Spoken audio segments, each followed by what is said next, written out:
भारत माता की, भारत माता की, इनकलाब, इनकलाब, वंदे वंदे। आजादी की 75वीं सालगिरह सभी देशवासियों को मुबारक हो। अभी जब हम इस तिरंगे को ऊपर चढ़ते हुए देख रहे थे, कितना शानदार दृश्य था। भगवान करे हमारा ये तिरंगा हमेशा हमेशा के लिए ऐसे ही बुलंदियों पे रहे और ऐसे ही लहराता रहे। और इस तिरंगे की आन बान शान के लिए अगर हमें अपनी जान भी न्यौछावर करनी पड़े तो छोटी बात होगी।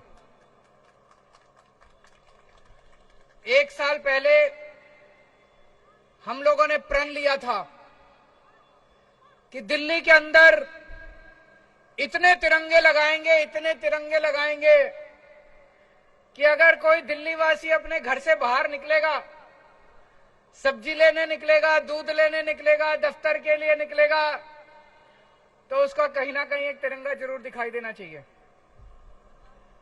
और जब तिरंगा दिखाई देता है, अभी क्या शानदार दृश्य नजर आ रहा है चारों तरफ। उधर पुल पे इतने लोग खड़े हैं तिरंगे ही तिरंगे लेके, उधर सामने पुल के नीचे लोग खड़े हैं तिरंगे ही तिरंगे लेके, सामने लोग खड़े हैं। क्या शानदार दृश्य।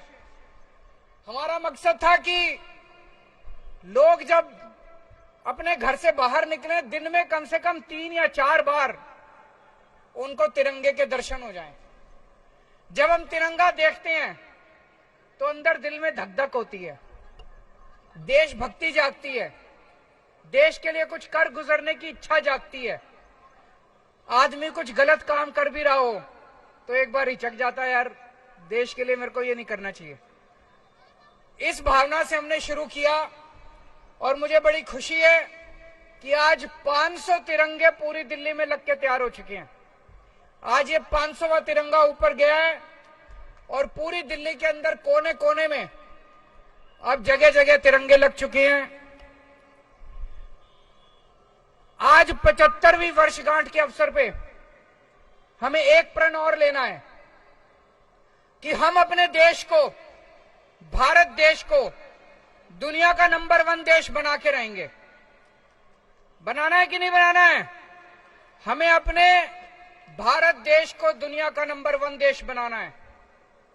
75 साल में कई ऐसे देश हैं जो हमारे बाद आजाद हुए लेकिन हमसे आगे निकल गए।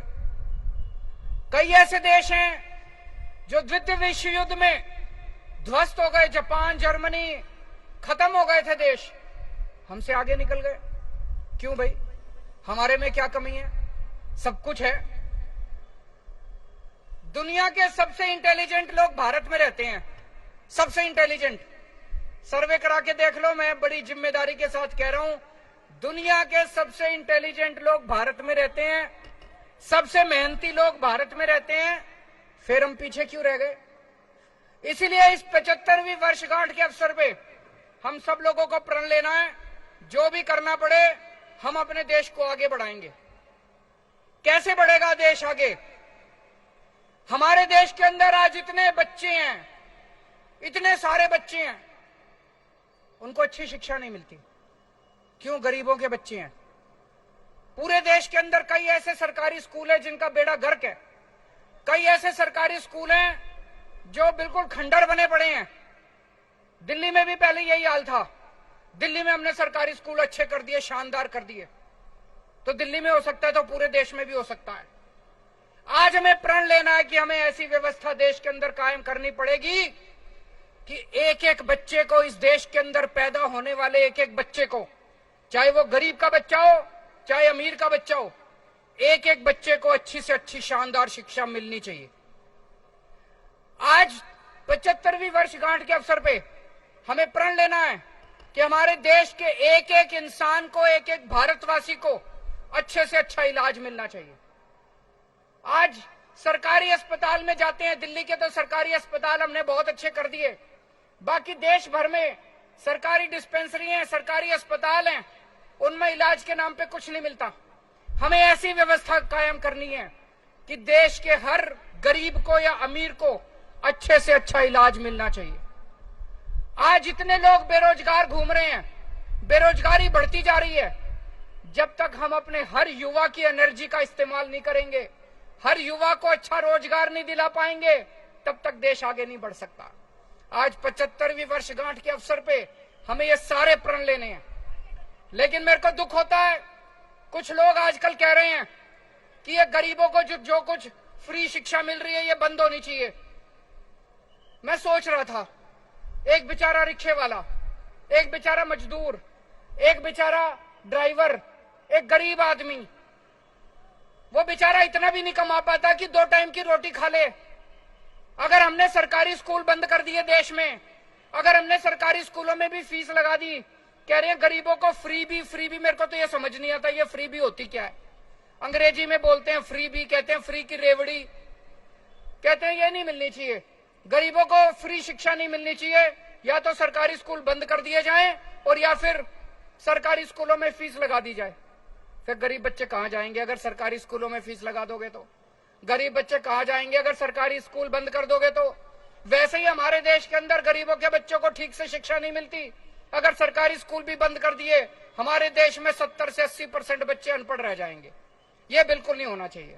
आज आजादी के 75 साल के अवसर पे हमें कसम खानी है कि हमारे देश के हर बच्चे को अच्छी शिक्षा मिलनी चाहिए। हर बच्चे को अच्छी शिक्षा, चाहे गरीब का हो चाहे अमीर का हो। हम दुनिया में 39 देश, अमीर देश ऐसे हैं 39, जहां पे सारे बच्चों को फ्री शिक्षा मिलती है, चाहे अमीर का हो चाहे गरीब, सबको फ्री शिक्षा मिलती है, अच्छी शिक्षा मिलती है। वो अमीर देश कैसे बने? वो इसीलिए बने क्योंकि उन्होंने अपने बच्चों को अच्छी शिक्षा दी। और हम कह रहे हैं हम अपने बच्चों की शिक्षा बंद कर देंगे, सरकारी स्कूल बंद कर देंगे, पैसे लेंगे बच्चों को पढ़ाने के। ये क्या बात हुई?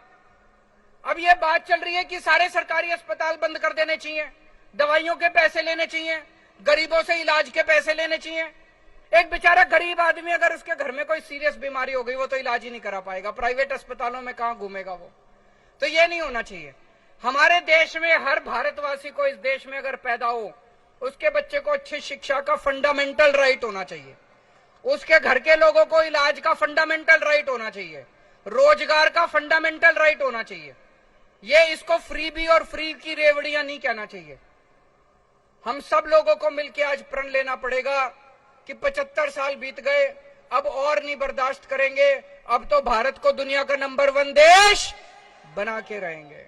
भारत माता की इनकलाब।